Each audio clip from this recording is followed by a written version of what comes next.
differentiating between salvation issues and, as you called it, like sanctification issues, or Mm-hmm. things that are required versus things that are beneficial. Mm-hmm. And the only thing that is required, the only thing that is a salvation issue, is us having faith that Jesus is the Son of God, that he died for us, and that he's our righteousness. And our faith in him is what gives us righteousness. And Yeah. it's nothing else. And Mm-hmm. recognizing that he's not, I also have to specify this these days, he's not one way to God. He is not one of the many ways. He is the way, Yeah. the only way. And so that's another thing progressive Christianity has tried to do, is say that Jesus is one of the ways you can choose. Yeah. He is the way. Yeah. And the other issue is, if it's not a salvation issue, that means that the pressure is off.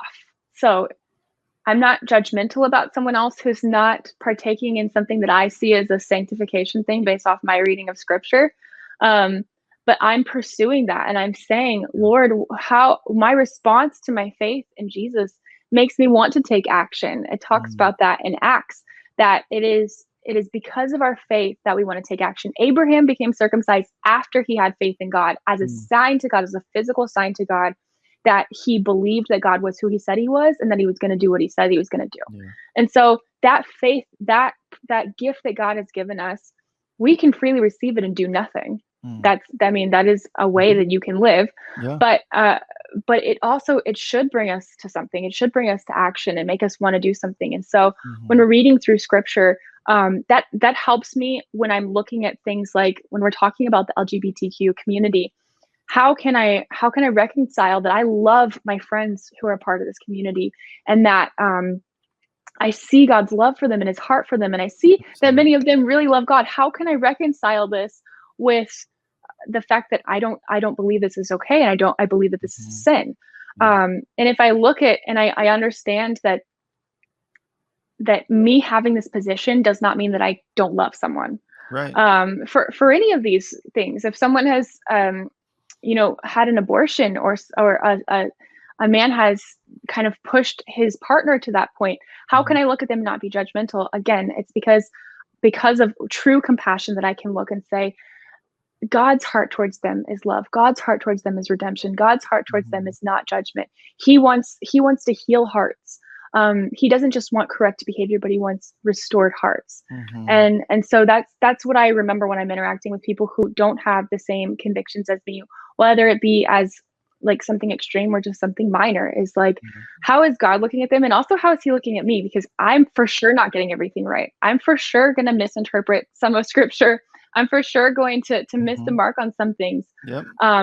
But if I'm looking at someone and I see that their heart is pure before him, and I see that they're doing their best at surrendering, it helps me just break down that like judgment that can easily creep in. Oh, totally. And again, it's like we were talking about earlier, is people are not the enemy. And I think that that's something that is so lost, where it's like immediately people, if somebody disagrees, they go out with, they give you both barrels, and they're like, what, you're a moron, you're an imbecile, like you're this and that. And it's just like, whoa, like slow your roll, bro. Like, like let's just chill for a second. I think when you do get that response of somebody who immediately acts out of the flesh, and is just like, even other Christians get really, really especially triggered by, taking a firm stance on something. I'm like, guys, the goal of this is not just to be like, oh, that's nice, that makes me feel good.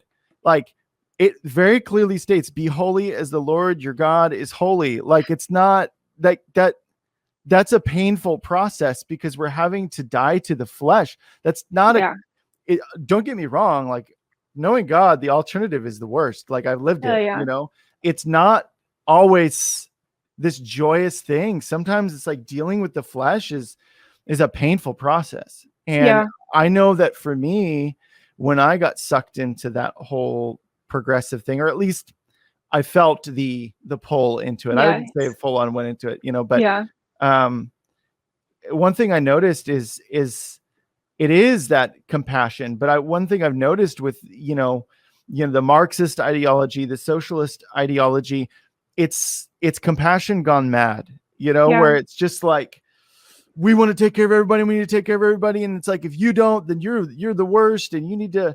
And I just think that it's so important to people are not the enemy. Like, we need to see each other and as precious, valuable human beings. And that's one of the things that yesterday's show on Saturday was Jennifer Martin. And she was talking about that whole thing of like, she was talking about the whole subject of deliverance, but she was saying it is important before anything else to have love and compassion towards people. That's the key. And I think, you know, even the interpretation of, oh, well, what love means, people who are progressive Christians or people on the left may go, well, I am being loving. I am, but it's a different definition of that. And that's where it gets really complicated. Yeah, it's so true. And it's that verse that says, we wrestle not against flesh and blood, but against powers and principalities. And that's really freeing in two ways, because one is you don't have to look at people as the enemy anymore. You don't have to feel this responsibility to like confront them like you would a demonic spirit, which we see a lot of Christians confronting people as if they are a demon themselves. And the other thing is that it brings a lot of freedom inside of yourself too, because you're not the enemy. You're not your enemy. When you're struggling, you're not at war with yourself. When you've given your life to the Lord, when you've given your life to Jesus, like, that's your old man. That's not you anymore. That's not your identity anymore. And so you're not at war with yourself. And when anxious thoughts come, when weird, like, I know a lot of people struggle with intrusive thoughts or anxiety or depression, all these things. You actually, this is part of why you have victory over it, is because it's not you. And so I've struggled with anxiety over the years. And I've had freedom knowing this is not a defining thing of me, because this is not something that is a fruit of the Spirit, and therefore it's not a part of my new man, and therefore it's not me. And so even though I'm struggling with it, it's not my identity.